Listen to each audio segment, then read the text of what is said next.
a spark that ignited a revolution. Imagine a billionaire CEO strolling into her own luxury car dealership, her pockets deep enough to buy the entire inventory twice over, only to be turned away, not for lack of funds, but because of the shade of her skin. What happens next is a fierce counterstrike that sends shockwaves through an industry steeped in privilege. This is a story of treachery, vengeance, and an unyielding fight for fairness. Meet Serena Caldwell, a woman whose single brush with prejudice sets off a chain reaction that transforms everything.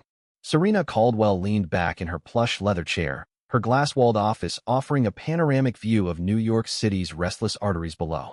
As the mastermind behind Caldwell Crest, a luxury car empire she'd sculpted from raw ambition, she'd toppled every wall the automotive world had thrown at her. A black woman at the helm of a multi-billion-dollar dynasty in an arena ruled by inherited wealth and ancient biases, her very existence was a middle finger to the status quo. But today, something pierced through her armor, a letter, resting open on her sleek walnut desk, its words dripping with a quiet, heavy sting. Dear Caldwell Crest, it began. I stopped by your San Diego showroom last week, buzzing with excitement to finally own one of your cars. I've been a fan of your brand for years, its precision, its soul. I walked in ready to drop serious cash, but what I got instead was a cold shoulder and a side eye. The sales team barely registered my presence. When they finally bothered, they herded me toward the entry-level models while a white guy in jeans and a polo, looking no different from me, got the red carpet rollout for your top-tier rides. I thought Caldwell Crest stood for something real. Guess I was naive. Sincerely, Jamal Carter. Serena read it once, then again, her fingers tightening around the edges of the page until the paper crinkled. She built her company on a bedrock of inclusion, luxury for anyone who'd earned it, no matter their skin or story. This wasn't just a complaint. It was a betrayal of her blood, sweat, and tears. Her jaw locked as she reached for her phone. Lucas, book me a flight to San Diego. First thing tomorrow. Keep it hush-hush. Lucas Bennett, her sharp-eyed chief of staff, didn't flinch. He knew that tone meant war. The next morning, Serena landed in San Diego, the Pacific breeze tugging at her hair as she stepped off the private jet.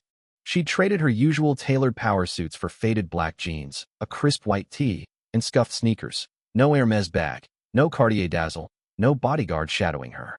Today, she wasn't the billionaire CEO who'd clawed her way up from nothing. She was just Serena, blending into the crowd.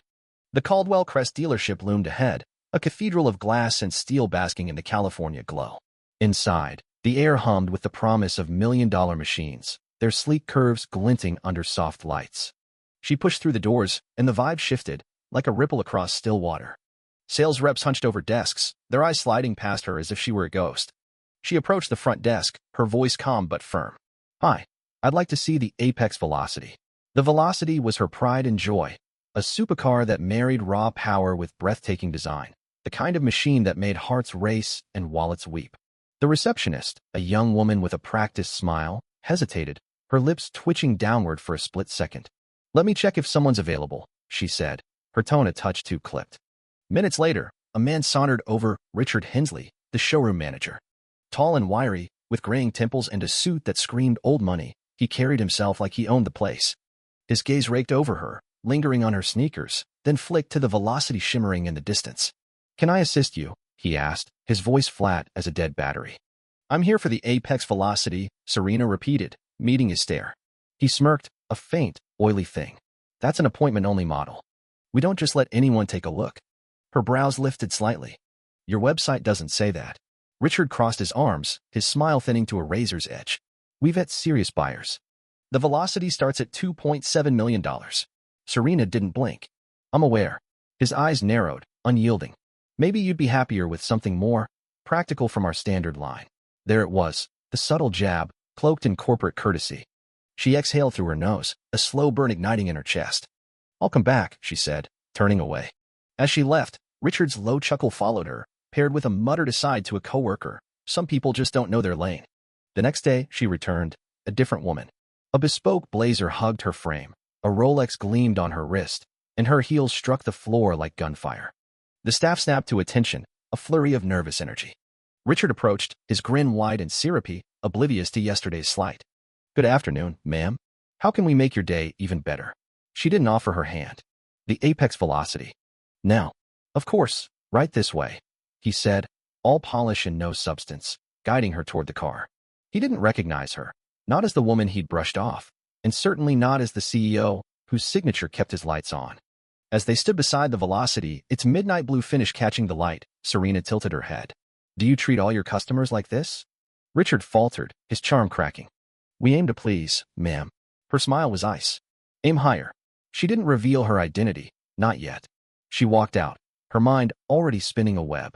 Back in New York, Serena unleashed hell.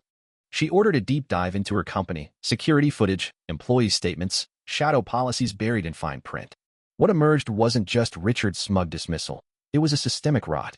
A culture of racial profiling had wormed its way into her dealerships, from sidelong glances to outright snubs.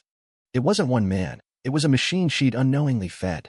For weeks, she worked in silence, her office a war room of coffee cups and late-night strategy. She pored over grainy video of customers being steered away from premium models based on nothing but skin tone. She read whispered testimonies from staff pressured to read the room and cater to the right clientele.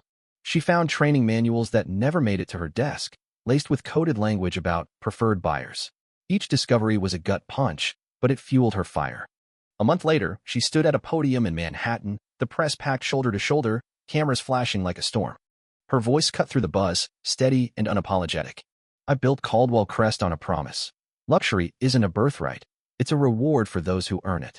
But I found something ugly in my own house, a system that locked people out based on race and assumptions. That ends today." She laid out her plan, a top-to-bottom purge of leadership, mandatory anti-bias training, and a zero-tolerance stance on discrimination. Richard Hensley? Sacked and blacklisted, his career reduced to ash. The room erupted. Reporters fired questions, phones buzzed with breaking news alerts. The story went viral. Hashtag Caldwell Crest trended for days. Industry titans, caught flat-footed, rushed to audit their own practices, issuing mea culpas and promises of change. Customers of color flooded social media with their own tales of being ignored at showrooms, of being offered affordable options despite fat wallets. Serena became more than a CEO. She became a symbol, a lightning rod for accountability. But it wasn't just about her company anymore. The ripple spread. Competitors faced boycotts. Advocacy groups rallied. A luxury watch brand fired a manager caught on tape sneering at a black client. A yacht dealer in Miami revamped its policies after a viral video echoed Serena's story. She'd lit a match, and the flames were spreading. Back in her office, Serena stood at the window, the city sprawling beneath her. The letter from Jamal Carter sat framed on her desk, a reminder of why she'd fought. She hadn't just fixed Caldwell Crest. She'd cracked open a conversation that had simmered too long. Because sometimes, change starts with one person refusing to shrink. And Serena Caldwell? She was done playing small. Her journey kicked off with a single moment. A billionaire CEO stepping into her own dealership, only to be dismissed for the color of her skin. But it didn't stop there. She turned betrayal into a battering ram, smashing through an industry's gilded gates. This was Serena Caldwell, and her revolution was only the beginning.